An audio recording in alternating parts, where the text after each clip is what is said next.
Olá, eu sou o pastor Djalma Martins e esse é mais um Momento com a Palavra.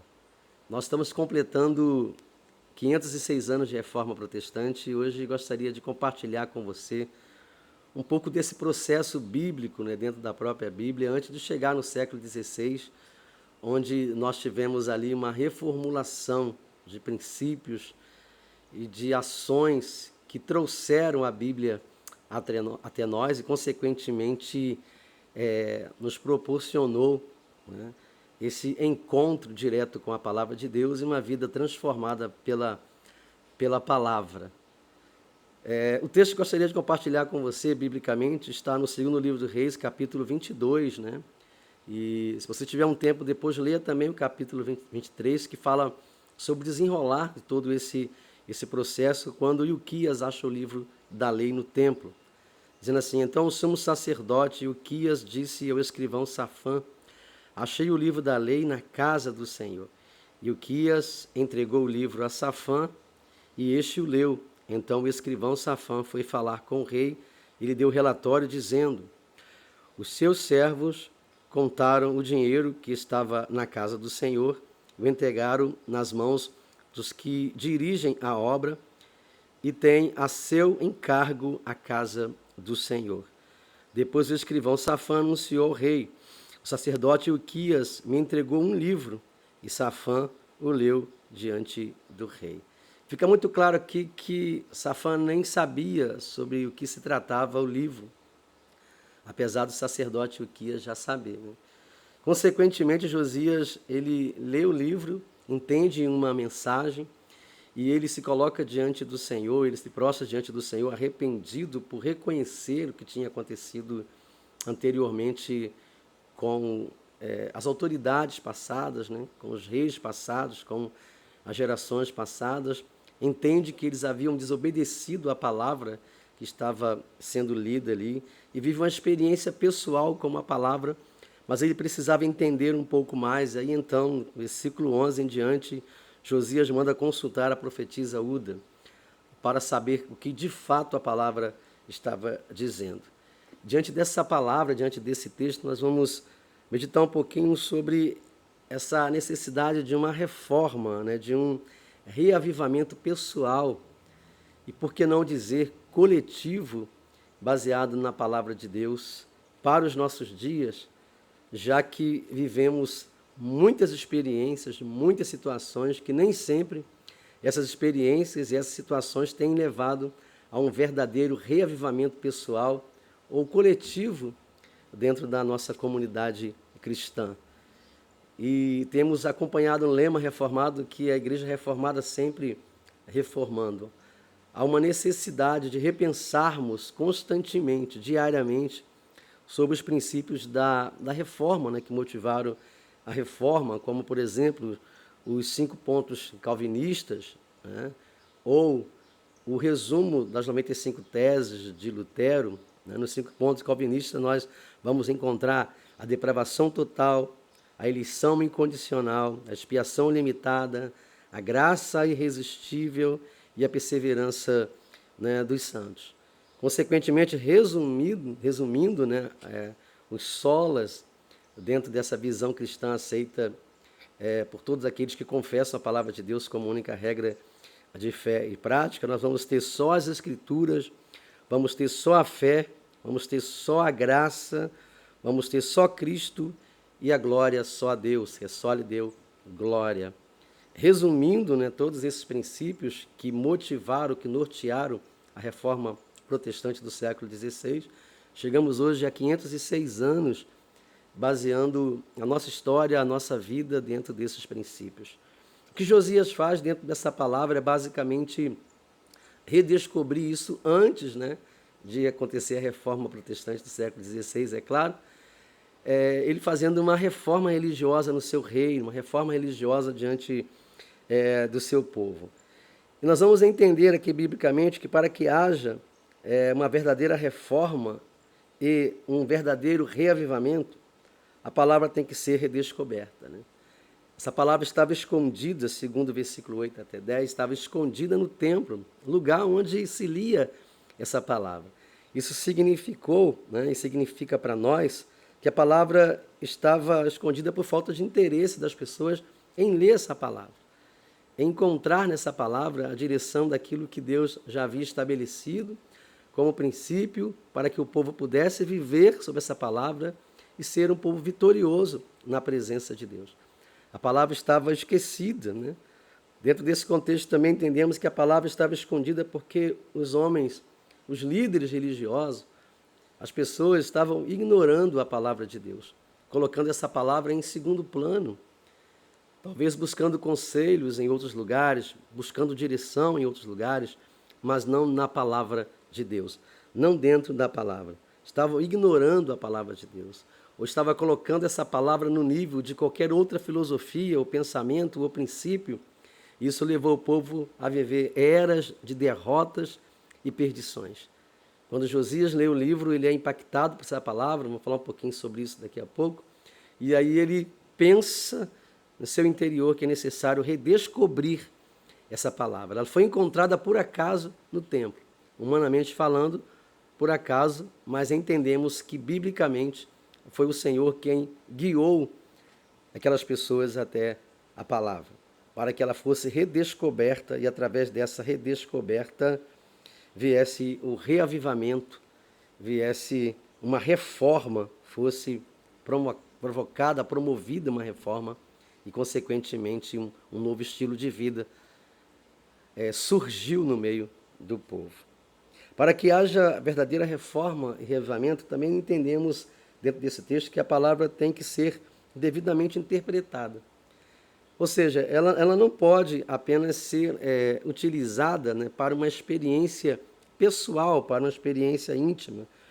Nós vamos encontrar no versículo 11 até o 14, né, que apesar do rei Josias viver o impacto dessa palavra quando ele lê, viver uma experiência pessoal, e ele se lança aos pés do Senhor, e ele se reconhece pecador, ele entende que, muito mais do que isso, essa palavra devia ser anunciada ao seu reino, às outras pessoas, para que não fosse apenas uma experiência pessoal, não se limitasse apenas a uma experiência pessoal, mas que todos pudessem experimentar essa verdade. Então ele busca um esclarecimento, né? Ele busca uma interpretação quando envia mensageiros com essa palavra para a profetisa Uda interpretar qual era a palavra. E ela confirma, né, que é realmente uma exortação do Senhor, chamando o povo ao arrependimento, à conversão verdadeira e sincera, a uma mudança de vida, a uma reforma no comportamento e na atitude diante da verdade, diante das orientações, diante da palavra de Deus. É uma convocação a um arrependimento coletivo, a um voltar-se para Deus, a um voltar-se ao princípio de direção pela palavra de Deus. E assim ele entende que estava no caminho certo e percebe também que o que Deus queria não se limitava apenas a ele, ao seu coração, à sua experiência pessoal, mas a todo o reino, aos sacerdotes, às pessoas comuns, às famílias comuns. É o que Deus realmente quer realizar na nossa vida. Não quer dar uma experiência apenas pessoal, particular, mas uma experiência que possa atingir, que seja abrangente e que envolva não só a realidade religiosa, mas também social, política, econômica de toda uma nação. Que as pessoas sejam transformadas no seu caráter, na sua forma de pensar, na sua forma de agir. Esse é o princípio da reforma protestante. Não é apenas uma reforma religiosa, em que é voltada apenas para os interiores dos templos ou das adorações particulares ou pessoais. Mas quando há uma reforma, quando há um verdadeiro reavivamento, essa reforma atinge a sociedade, as famílias, os princípios, e nós percebemos que as coisas realmente, as situações foram impactadas verdadeiramente pela palavra, pelo reavivamento trazido pelo Espírito Santo através da palavra de Deus. Mas para que haja também uma verdadeira reforma e reavivamento, a palavra tem que ser urgentemente proclamada. Proclamada como ela precisa ser proclamada, não de forma a agradar as pessoas apenas, a não apontar para os erros, né? E essa era a tarefa da profetisa Uda. Ela deveria falar a verdade. O rei mandou pedir a interpretação, ela poderia dar qualquer interpretação para ele de forma que agradasse a ele. Ela falou, não, é isso mesmo. E ainda bem que você já se prostrou diante do Senhor. Você já reconheceu os seus pecados diante do Senhor, porque é isso que o Senhor está pedindo aqui. É isso que o Senhor requer, essa postura, esse quebrantamento, esse reconhecimento de que as coisas estão erradas, né?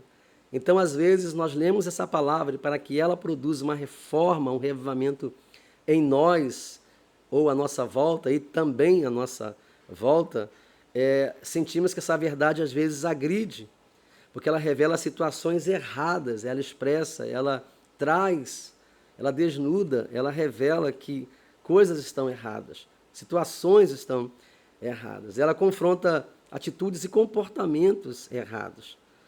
E de uma forma muito expressiva. É só através da palavra que essas mudanças verdadeiras podem realmente acontecer, trazendo uma reforma e, consequentemente, um revivamento. Porque reforma sem revivamento é apenas um tradicionalismo frio, sombrio, onde não se leva em conta a transformação da alma, do interior do ser humano. E reavivamento sem reforma aflora apenas as emoções, os sentimentos, e é passageiro, porque não mexe com o caráter, não transforma, de fato, o interior do homem. Então, para que haja um verdadeiro reavivamento, é preciso acontecer uma reforma. E para que essa reforma seja, de fato, uma reforma orientada pela palavra de Deus, realizada pela palavra de Deus, é necessário que, consequentemente, haja um reavivamento como resposta a essa redescoberta da palavra, a essa reforma. Tem que haver esse equilíbrio, né? Reforma sem reavivamento é incompleta.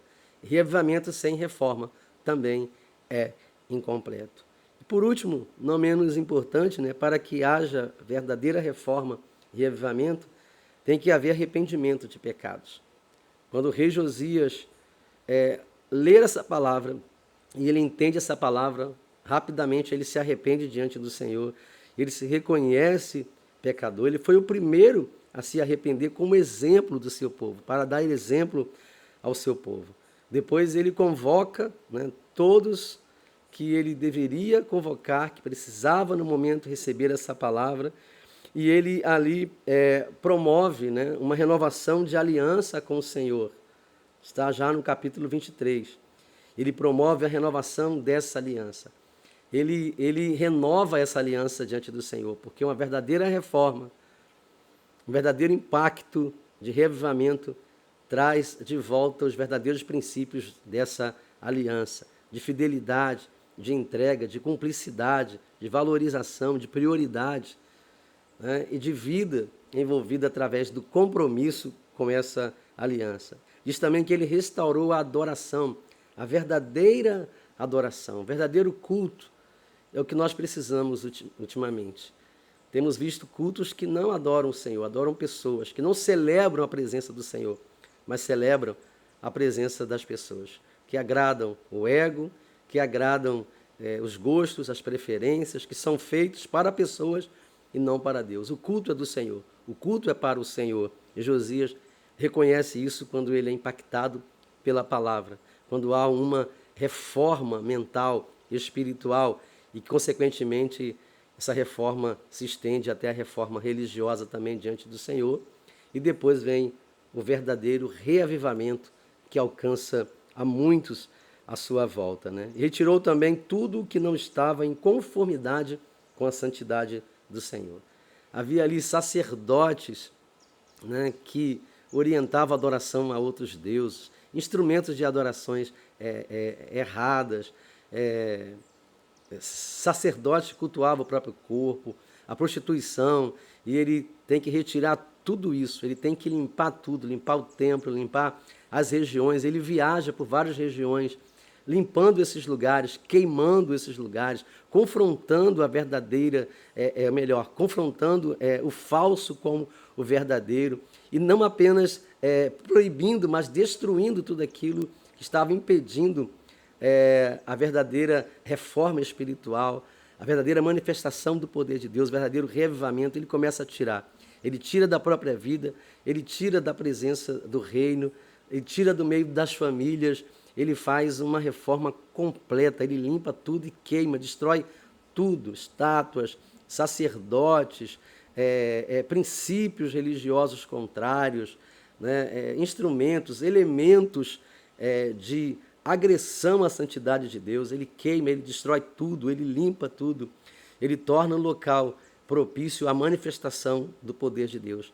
Esta é a visão do Senhor para uma verdadeira reforma, um verdadeiro reavivamento. Coragem para retirar, para destruir tudo aquilo que tem impedido que o Espírito Santo se manifeste de uma forma poderosa em nossas vidas, em nossas igrejas, no nosso país, nas nações onde proclamam a palavra de Deus. É necessário acontecer uma verdadeira reforma espiritual, para que aconteça também um verdadeiro reavivamento espiritual.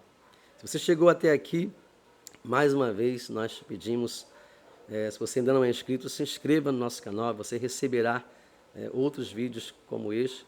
Deixe o seu like, é muito importante para que o YouTube entenda que você gostou do conteúdo e assim apresente esse conteúdo para outras pessoas.